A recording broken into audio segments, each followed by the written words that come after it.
Thanks for joining us at Right On Replicas, where we're proud to bring you the best scale model kit reviews on the planet. This review covers the 1957 Ford Del Rio Ranch Wagon. It's a 1/24 scale kit from Monogram, number 4193.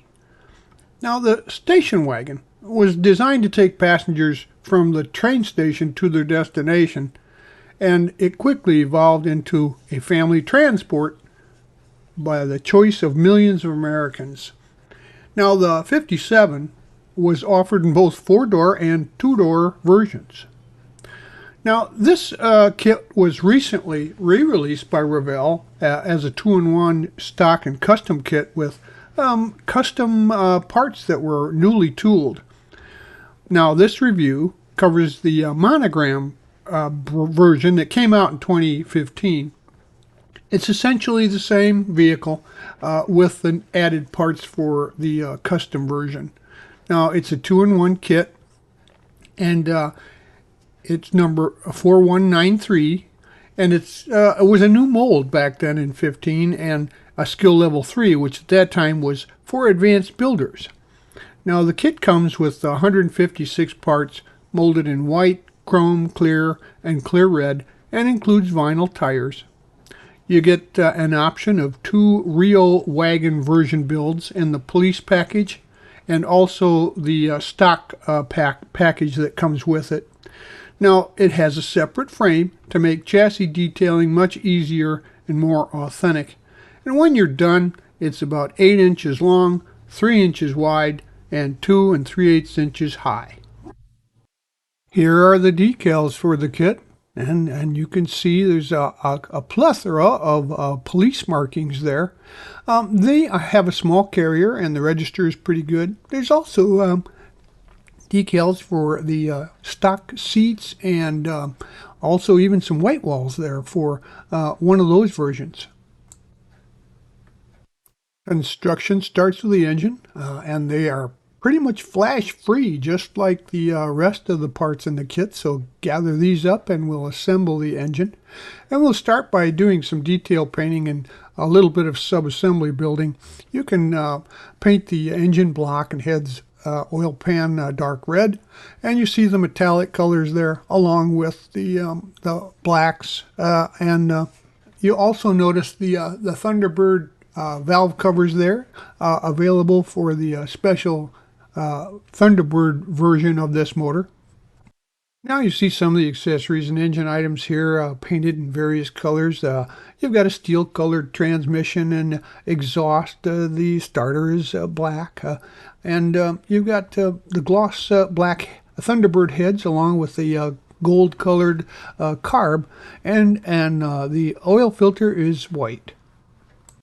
Since I was sporting the T-Bird motor in my police wagon, I decided to hop up the detail a little bit with a homemade wired distributor and coil and some boots. I found a wiring diagram on the internet for these old Ford V8s and used that to go ahead and wire the distributor to the spark plugs. Use some super glue and accelerant to get those wires in place quickly, and then we're going to set this assembly aside to dry. Now we'll work with the chassis and assemble the upper A-arms and the steering box to the frame and paint that black. And the exhaust is steel with aluminum mufflers. Then once that's dry, we're going to install the motor at this time and attach the exhaust in place, running it through the frame and the back over the cross member. Now we can work on the suspension pieces, and the front suspension is all one piece. I painted it black, and then the tie rod, though, sway bar, I painted a steel color and installed it into the front end.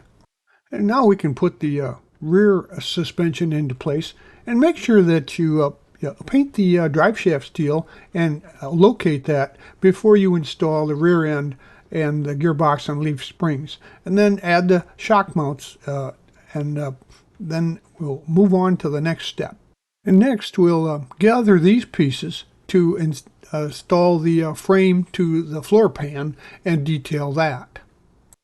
And next we'll attach the wheel wells to the floor, and paint the whole unit flat black, and then assemble the gas tank and paint it steel colored and mount it to the floor on the underside. The frame bumper mounts are black and added, and in the earlier step the shocks and the exhaust tips were supposed to be installed, so I waited to do that at this step. So paint the shocks your favorite color and then assemble the frame to the floor at this time and attach the exhaust tips. On the other side of the floor pan, where the seats go, I added some what's called carpet flocking, which is some fine carpet shredded pieces that resemble kind of a scale carpet. So I put some glue down, white glue down, and then covered them with the flocking. As you noticed earlier, there's some nice looking decals for the seat inserts and panel inserts here, but they're a dark green. But I'm using a police version and it has a gray interior, so I won't be using those decals for this. Now we can start to assemble this. The rear of the floor deck and the seat backs are flat black. And then, of course, the rest of the seats and the interior parts are gray. The firewall gets painted flat black, and the heater core has a steel master cylinder and wiper motor. And I'll use some dark gray to paint the door inserts to give it a little bit of differentiation there, just like it would with the inserts. And then detail the chrome accents with a chrome pen. Once that's dried, we'll assemble the rear seat and front seats as you see and install them onto the floor, and then add the rear floor deck and attach the wiper motor and master cylinder to the firewall and install that. Now the door panels and the rear panels are put into place. Next, we'll assemble the parts to build the dash. I painted the dash a body color, which in this case was black, and the steering column is black with some chrome accents, and the pedals are flat black. The steering wheel is black also with silver spokes, and include decal 12 or 13 as a center emblem, and decal 11 is the instrument panel gauges. So if you build the police version, add the radio and paint it black as well. Next, you can add the pedals and the radio to the dash and then install that into the interior on the edges where it's mounted, and add the steering column and wheel into place, and your interior is finished. And now we'll work on the engine bay. You see the parts here. Of course, most of these are flat black, but the air cleaner is aluminum. And you're going to want to wait until you've already put the brake booster into place to add this because that and the steering parts there are really close to where the that goes in, so it's harder to put the engine in place unless you wait to put the air cleaner on now. But as you can see, it's a real attractive looking engine, and it looks really nice in the engine bay. You can see the detailing colors here that you can do to make it really pop. So now we turn our attention to the wheel and tire assemblies, and I gave the tires a used look by pressing and rolling the tread on some 220 grit sandpaper to rough them up.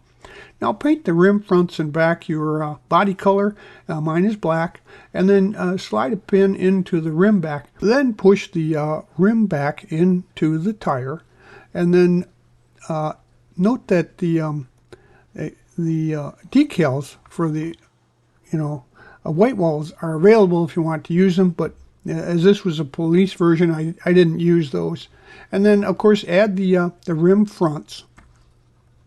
And now also note that there's 4 chrome hubcaps for the tire assembly, wheel assembly, and also decal 17 is the center color cap for those. If you want to use those, that's an option, of course. Now you can go ahead and install the front tires by pushing the pins into their location on the holes in the suspension there. And likewise, you can go ahead and place the rear tires by mounting the pins in the rear axle there and the holes provided for that. So at this point in the build, you've got yourself a rolling chassis, and you can set that aside for later. Now we'll begin working with the body parts. You see the light bezels here, hood and the body, and there's a very slight parting line on the outside ridges, of course, of the body, but they're very slight and they come off very easily with a little light sandpaper. Attach the rear taillight bezels you see there with the little pointer on them in the back end, and then keep the other bezels for the headlights separate, however. And now you can go ahead and prime the body, the hood, and the bezels with the a light gray or any high quality primer. So this is going to be a two-tone vehicle, so I painted the body with white at first, and then we're going to mask some pieces of that off so that we can paint the black later. So here you see some high quality tape, some painter's tape there to give a nice clean line, and you can use that for your masking. And then here's a little tip. You can either use some clear flat or even the color that you've already painted and repaint it right over the masking to keep the next coat from bleeding in underneath it. And that's what we're going to do, is give it a coat of black right after that top coat is dry and we're ready for paint again. And don't forget any of the other major pieces like the hood. I actually like to paint the bottom side of the hood, let that dry, and then tack it into place where it goes onto the body, and paint the top of the hood then next. Once the body has thoroughly dried after a couple of days aging out and gassing out, you can go ahead and start applying your bare metal foil if you wish, and it makes for a really nice color trim. It's like aluminum tape, and then you just apply it to the trim and then trim it off with a sharp hobby knife with a nice clean line to give the chrome an actual metal chrome appearance. Now it's time to go ahead and add your decals to the exterior. And of course it's a police vehicle, so it'll be using those badges and some of the script work, body script work for the brand. And they come off very nicely. They go into place very cleanly. You may, however, want to use some setting solution for some of the decals to make sure they conform to contours of the body. Now we'll work with the window installation, and you should note that there's a stack-up issue. To make sure that when you're building your interior that you seat those side panels and the dash fully. Make sure that they're all the way down and into place, or the windshield won't have enough clearance and it will keep your body from being mated up all the way down onto the chassis. So as you see here, the windows are put into place with some white glue, and the visors are painted black. There's a dome light there, which is also a nice touch. Now note that the hood is on a forward hinge, and it should be put into place at this time, before you install the body to the chassis. So you put that into place and then add the body. It should slide straight on down, and just shoehorn it on over the chassis with a little emphasis of the leading edge in front first. And then it doesn't really need any glue. It won't move because it's a great fit. Now we'll work on the front end pieces. So paint the front marker lights turn signal amber, and then cut out the tag that you want to use from the decal sheet. You won't use the water slide. You're just going to cut it out and glue it into place with some white glue. Also, we'll be using the police items for this police version. The gumball, the siren, and the spotlights will be used in this version of the kit. Now, most of the chrome pieces can be assembled using some super glue. And remember, though, you need to, scrape off any paint or chrome plating for parts that you're going to glue together, or they won't stick. Now attach the door handles and the mirror onto the doors. Add the wipers to the cowl and the radio antenna to the fender. Then add the hood ornament and attach the marker lights to the grille and install that. Now add the front bumper, install the chrome bezels in the back of the headlight frames and the lenses in the front, and then install the headlights into the body. Now glue the license to the frame and the frame to the bumper. Now for the police parts, assemble the red bubble gum and the rotator and glue those to the roof.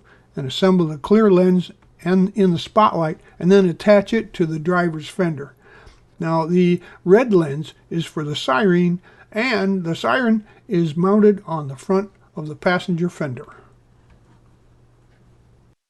At the back, assemble the parts, get them ready to install into the rear end, and then glue the license plate to the frame and add that to the car, and then paint the ring on the taillights silver or chrome and install the lights into those bezels, and then add the rear door handle and the bumper into place. So with that, your model is complete, and you'll have a few extra pieces, as you see here, to put into your parts stash for the next build. Well, there you have it. This model was quite the sensation when it came out in 2015 because the police parts were well proportioned and properly designed, and it was new tooling back then, and so they're still available on the market, along with, of course, the most recent version that was released by Revell. So you will get yourself a really nice and interesting model with the police version. As you see here, it's very period correct, even has the police radio available for it, but if I were you, I'd buy one and put it on my shelf. Thanks for joining us for this premium step-by-step model kit review, and so that you don't miss any more, please subscribe to our YouTube channel, or you can find us on Facebook or our website, rightonreplicas.com. Thanks.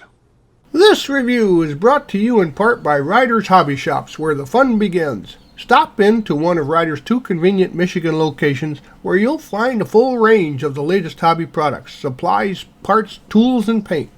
You'll find aisles and aisles of scale model kits, RC models, model rockets, Warhammer gaming, and railroading products. Stop in at Ryder's today and tell them Doug sent you.